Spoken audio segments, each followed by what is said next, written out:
Everyone says, just be happy. But what if I told you that chasing happiness is actually the fastest way to make yourself miserable? Today, I want to flip the script. I want to show you why happiness is a terrible goal and how, if you stop chasing it, you can actually start feeling fulfilled in ways that last. Hear me out. About 2,500 years ago, a prince in what's now Nepal lived a life of total luxury. His father wanted him to be perfect, shielded from every hardship. Sounds great, right? Except, the prince grew up miserable.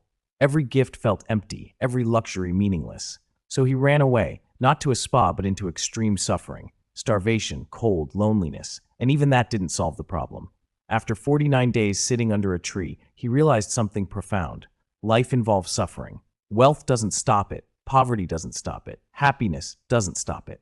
He became the Buddha, teaching that resisting reality doesn't help. Facing it wisely, that's where the real insight lies. Think about your own life for a second. Maybe you've thought, if I just got that promotion, I'd be happy. Or, once I get in shape, I'll finally feel good about myself. Or even, if only I were in a relationship, life would make sense. I've caught myself thinking that way more times than I care to admit. And here's the brutal truth. Even if you get all those things, you're not guaranteed happiness. You're just trading one set of problems for another. Here's the thing psychology tells us. Happiness is not a goal. It's a byproduct. It comes from solving problems, not avoiding them.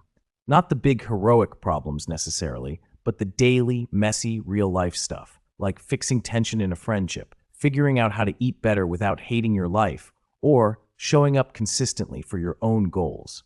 Every problem you solve creates new problems, and that's actually a good thing. That's life's engine. Think about it.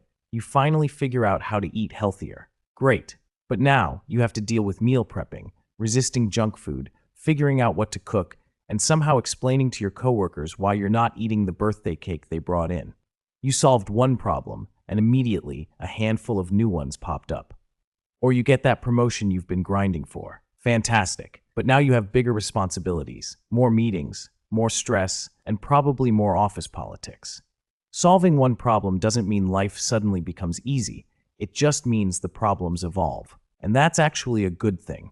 If you're facing challenges, it means you're growing. Problems are like push-ups for your brain, your relationships, and your life skills. The more meaningful problems you tackle, the stronger, more capable, and more satisfied you feel. Now, let's talk about the flip side, avoiding problems or fighting the ones you can't solve.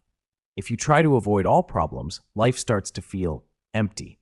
You might distract yourself with social media, binge watching, or scrolling through memes, and yeah, it feels good for a little while. But eventually, you notice that gnawing emptiness. You're awake at 2 a.m., thinking, why do I feel so nothing?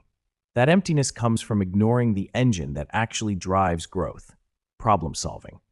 On the other hand, if you try to fight problems you can't solve, like obsessing over things outside your control, you feel powerless. I've been there, endlessly worrying about stuff I literally had zero control over.